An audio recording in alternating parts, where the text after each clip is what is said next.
Hello again. It's been quite some time. Oh, don't weep. I know you've missed me. I know. I've been away, travelling. Yeah, travelling. I mean, that literally is what it was. You could say it was more spiritual, however, I'm not into that kind of stuff. No, this was like a journey of, I don't know, a journey to learn about myself.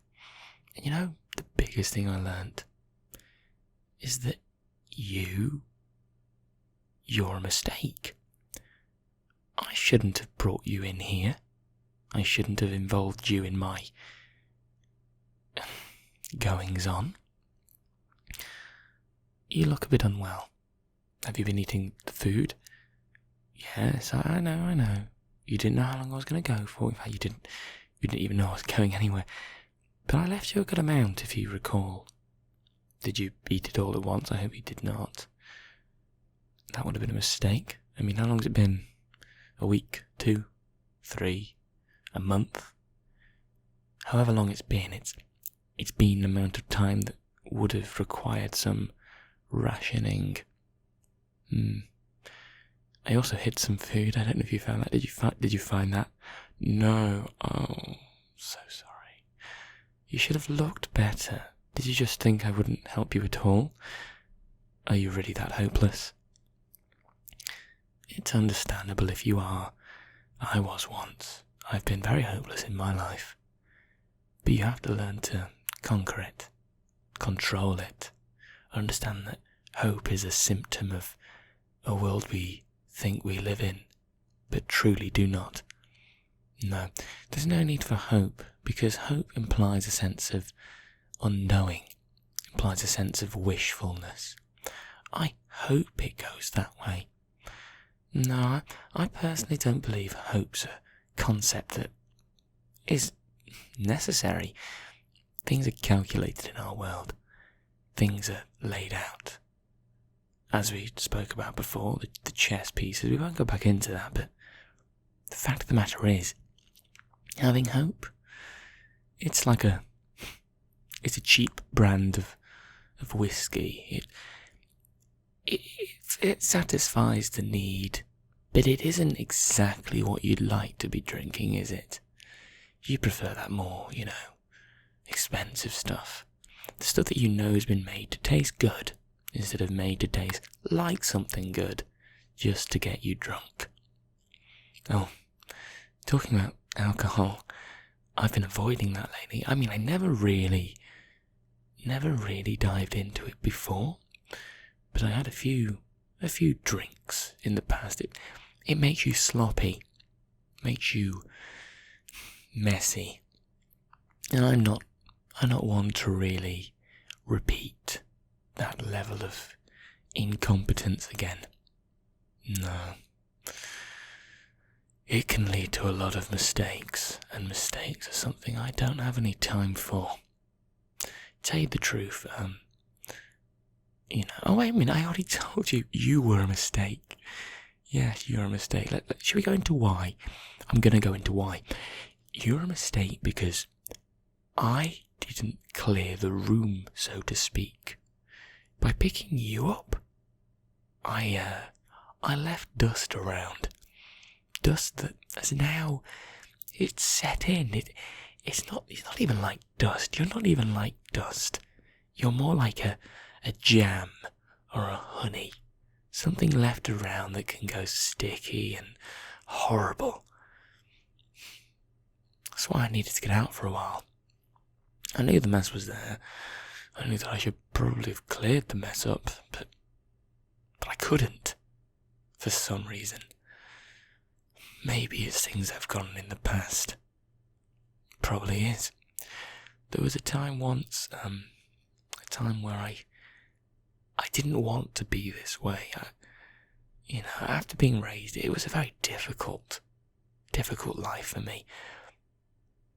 But I did try, but as you should know, if you've been listening, I knew I was different, and they all said I was different. so I just went with it eventually anyway. But no, there was a time where I tried to live a normal life. A life without sneaking around and stealing. Oh, I do steal. I only steal from those I deem, well, those who aren't deserving of the wealth they've accumulated.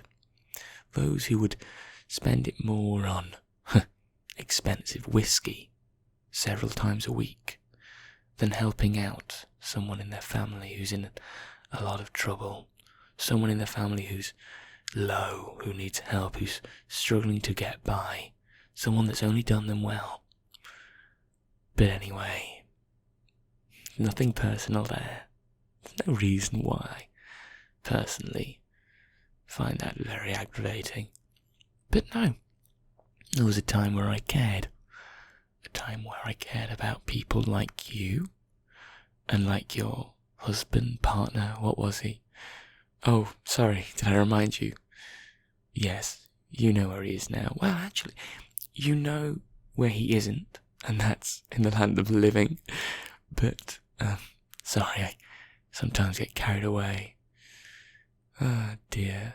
He's buried in quite... Sorry, we won't get into that. But anyway, sorry, I'm talking about me too much. I mean, it's very hard to do that. For your sake, I'll say I'm just talking about me too much. You'll enjoy it, yes, you'll prefer that. Now, enjoy talking about yourself, go ahead. Oh, sorry, I never removed the tape. Oh, I do love that tape. No, it's strong tape. Actually, that's curious, how have you been eating without the tape? How have you been eating without the tape? Did you remove the tape? Yeah, I can see you looking away. It's okay. It's fine. Obviously, you'd have to remove something covering your mouth to eat with it. I'm not an idiot. Gosh. Did you put the tape back on? You actually put the tape back on when you heard me come in. Oh, that's adorable. You're adorable. Not in one of those soft, fluffy ways, but in one of those kind of pathetic ways. One of those sort of, oh, look at me, I'm an idiot, laugh at me kind of ways. Like when you see a puppy run into a door, you laugh because it's cute, but you're laughing because it's clearly incapable of identifying what, a glass door looks like. You're not laughing with the puppy. Do you think the puppy finds that funny? I can tell you now, if the puppy were to think like we do, the puppy it would not be laughing, okay? It wouldn't be laughing. Can I make that clear? Puppies would not be laughing at themselves running into glass doors. I'm glad we've cleared that up. So, where were we? Oh yes, you. Yes? No? Nothing to say? Well, I'll tell you about some things I saw while I was travelling. So I won't go into the specifics because you're not meant to know where we are. But let's just say I saw a monument or two. I saw some beautiful art. I haven't really dabbled in art before, but I think I may have found a new interest. There were some beautiful paintings in this museum I came across. Very beautiful paintings. Now, I had no interest for the names or for the painters. For me, it's all about what's been created, and not about its context. I know some may disagree, but when we live life, do we live life constantly analysing why we do what we do, how we do it, what we don't? Some people may do, I'm aware of that, but the average person lives and just lives through time. You see something, you may take time to learn of its history or its nature, but the fact of the matter is, a large proportion of everything you see or hear in your life, you're never going to question it. So that's the perspective I took while looking at these beautiful works of art. Yes, there was this particular one of a rose. It was painted in a sort of distorted way. It didn't look like a rose, but you could tell it was a rose. Red like blood, and somewhat elegant, soft, curved. I'm not sure exactly how to describe it, but it made me smile. It made me think that maybe there's hope in the world. And that's why I came to the conclusion I informed you of earlier. Hope is a construct, unnecessary and irrelevant. A construct with no appeal. A construct of lack of knowledge. A construct of a miscalculation. Or, should I rather say, the knowledge of, well, the false knowledge that there isn't a calculation. I think you would like to look at these artworks. Maybe you already have. But I'm sorry to say, we're not going to be going on any road trips anytime soon. No, I feel like staying home for a while now, with you. In fact, I should probably get you some more food. Maybe I should get the hidden food. I imagine you looked around at some point. Do you want to know where it was? It was in the ceiling. Yes, while you were out once, I put it in the ceiling. I know you wouldn't get to it. I mean, you're very, how do I say, immovable lately. You're very immobile, rather. You're, all tied up, so to speak. Well, literally. I mean, you're tied up in many ways. But, yes, you are literally tied up. So, sorry about that. But I'm also not sorry.